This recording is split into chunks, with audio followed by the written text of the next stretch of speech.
Hello everyone. तर कसे आहात सगळे? दीपास टेस्टी डिलाईटमध्ये तुम्हा सर्वांचं खूप खूप स्वागत आहे. तर आज मी हा एक लोणच्याचा प्रकार बनवला आहे आणि आत्ता कसं हळद काढणी वगैरे चालू असते, तर हे ओल्या हळदीपासून मी लोणचं बनवलं आहे. आणि दरवर्षी जेव्हा ओली हळद काढली जाते त्या टाईमला मी त्याच्यापासून भाजी किंवा हे असं लोणचं बनवत असते. तर यावेळी थोडंसं लेट झालं मला बनवायला, कारण हळद काही आधी मला भेटली नाही. नाहीतर थंडीमध्येच मी हे लोणचं बनवत असते.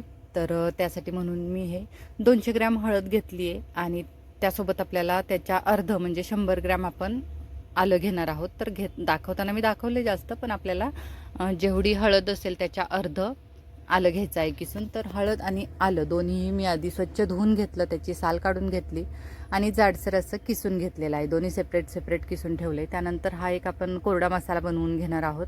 तर 1 चमचा मेथीदाणा, 1 चमचा धने, 1 चमचा जिरं, 2 चमचे मोहरी आणि 1 चमचा बडीशोप. तर हे सगळे मसाले आपण कोरडेच भाजून घेणार आहोत. तर अगदी लाईटली भाजून घ्यायचे आहेत. फार आपल्याला ते करपेपर्यंत वगैरे भाजायचे नाहीत, की अगदी त्याचा एक खमंग सुवास येईपर्यंत आपल्याला ते भाजून घ्यायचे. त्यानंतर मिक्सरच्या भांड्यात घेऊन मी ते बारीक वाटून घेतले. तर त्यानंतर आता तडका पॅनमध्ये आपल्याला तेल गरम करायचे. तर अगदी थोड्या प्रमाणात लोणचं आहे, तर त्यामुळे मी तडका पॅनमध्ये तेल गरम करते. तर चांगले 3 चमचे मी तेल गरम केलं आहे आणि गरम करून ते तेल आपल्याला थोडं थंड करून घ्यायचं आहे. तर आता आपण लोणच्याची तयारी करूयात. तर किसलेलं आलं आणि हळद जी आहे तर ती मी एका बाउलमध्ये मिक्स करून घेतली आहे. नंतर आपण त्यामध्ये घालणार आहोत आता एक एक मसाले. तर आता आधी तर मी ते चांगलं मिक्स करून घेतलं आहे हळद आणि आलं. त्यानंतर घालूयात मीठ. तर आता लोणचं कसं थोडंसं टिकावं आणि त्याला टेस्टही छान यावी म्हणून थोडंसं जास्तच मीठ घालायचं असतं. टिकायला काही आपल्याला फार दिवस म्हणजे राहणारच नाही, 1-3-4 दिवसातच संपून जाईल, कारण थोडंसंच आहे. पण तरी मिठाचं प्रमाण कधीही लोणच्याला थोडंसं जास्त ठेवावं. तर चवीनुसार मीठ घातलं आहे. त्यानंतर कश्मीरी लाल मिरची पावडर आहे, ती काही फार तिखट नाही आहे, तर ती मी आधी अर्धा चमचा घातलेली, पण असं वाटलं अगदीच तिखट नाही लागणार म्हणून मी परत पाव चमचा घातलेले आहे. त्यानंतर आपण जे धना, जिरा, बडीशोप वगैरे वाटलेलं होतं तर ते मी सगळी ती पावडर घातलेली आहे. तर साधारणतः 3 चमचे ती पावडर भरली होती. तर ते आपण सगळं मिक्स करून घेणार आहोत. त्यानंतर घालूयात लिंबाचा रस. तर लिंबाच्या रसानं कसं लोणचं टिकायलाही मदत होते आणि टेस्ट पण छान होते. तर मी जी मिरची पावडर घातलेली आहे लाल, तर त्याऐवजी तुम्ही बारीक चिरून हिरव्या मिरच्याही घालू शकता, किंवा अगदी लहान मुलं वगैरे खाणारे असतील तर तुम्ही त्यामध्ये तिखट काहीच नाही घातलं तरी टेस्ट छान येते.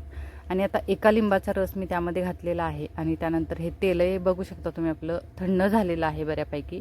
नंतर अगदी कोमटसर तेल असताना त्यामध्ये मी थोडंसं हिंग घातलं आहे आणि त्यानंतर आपण ते आता लोणच्यावर घालून घेणार आहोत. तुमचं जर लोणच्याचं क्वांटिटी जास्त असेल तर तेल थोडंसं जास्त गरम करून म्हणजे मग थंड करून घ्यायचं, म्हणजे कसं लोणचं टिकायला मदत होते.